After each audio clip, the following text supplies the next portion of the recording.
about, in a knowledge economy, I think the think force that India has today, the young think force, no other country on the planet has it. Now the biggest challenge for us as governments, as industry, is to forge the right kind of partnerships. Now that is what can be done at Davos. That is what can be done at these other similar forums. Now the point I'm trying to make here is, it's not always about capital. Of course, capital is important, but we also need to realize that there are unleveraged resources within our own country, and that's what the government's responsibility is. For instance, Canadian pensioners' money is used in infra projects in India. Where is the Indian pensioners' money? Since you mentioned OPS and CPS, where is the Indian pensioners' money? It's lying somewhere in a fixed deposit or some bank account somewhere. Lakhs and lakhs of crores of rupees, unleveraged, unutilized. And the third thing I'll tell you about is technology and its ability to serve as a force multiplier. I'm a firm believer that India has to position itself as in a hybrid mode between China and US. If you look at it, China is the factory of the world, US is considered the knowledge economy of the world. Now India can ideally position itself as a in-between, where manufacturing can also happen. At the same time, knowledge economy can drive the high value potential that India can leverage when the young think force that I just talked about.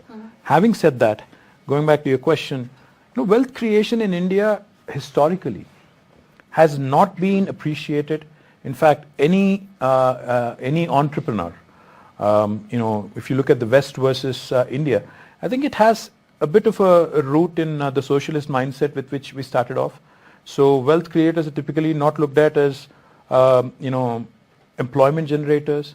They're looked at with suspicion. That's a fact. But if you look at the West and the capitalist world that there is, each and every wealth creator, including Elon Musk, they're poster boys. They're poster boys. Literally, people eulogize them. Now, when it comes to India, because of our socialist mindset, or call it whatever, people do not understand that an incentive that I'm giving Rajan or his company is not an incentive that I'm giving to Bharti.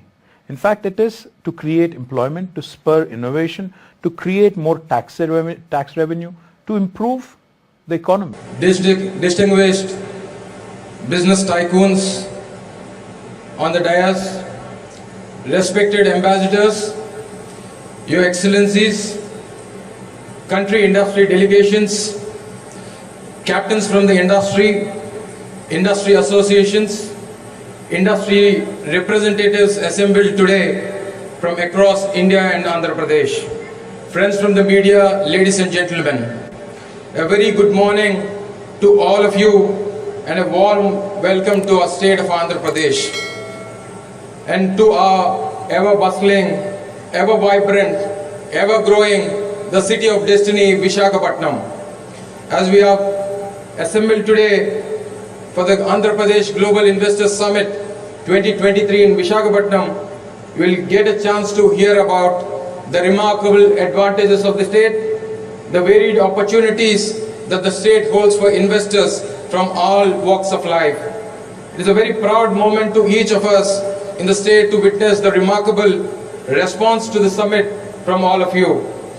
Being on stage today with the who's who of the industry, Indian industry, and seeing the packed plenary hall today reflects the tremendous confidence that the business ecosystem has in the state of Andhra Pradesh, and also the leadership of our Honorable Chief Minister, the dynamic Y.S. Jagan Mohan Reddy Garu.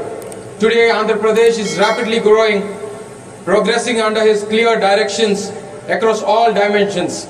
Our Honorable Chief Minister has set a path for balanced regional development and sustainable economic growth inspired by the Navaratnalu, an elaborate model of governance comprising of a welfare and inclusive development-driven society.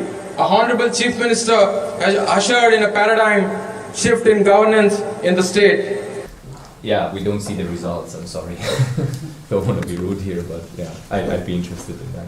I think that's a valid question. Before I come to you, I think the way we're looking at it as a state is how do you incentivize farmers? How do you incentivize households? So can I have a power purchase agreement with them? So whatever energy they don't use, we end up paying back. So under the Honorable Prime Minister's program, Suryaghar, which is rooftop solar for every house, That's the exact PPA, power purchase agreement, we're doing with every citizen. And I think that's one of the simple mechanisms that we can create the incentive structure for greater adoption. Two, to be fair, India has seen a rise in energy costs. And for every country to really become a developed nation, low cost of energy is going to be critical. So between solar, wind and pump storage hydro, as of today, I don't know PSP where it will be in the next 5 years, currently is viable. So at about 4 and 5 rupees a unit in Indian rupees, it actually makes sense. So I think tying the entire incentive structure, I think is going to be very, very critical in that sense. Coming to your point, yes, I think a lot of tall promises have been made. The Honorable Minister has also made very clear in the opening remarks. But I think time has come. I mean, look at what's outside. This is probably the greenest Davos that we have seen. It doesn't feel like Davos. Last night, that's the whole discussion we were having. Things are changing. So we have to adapt to it. Otherwise, we will have tougher challenges.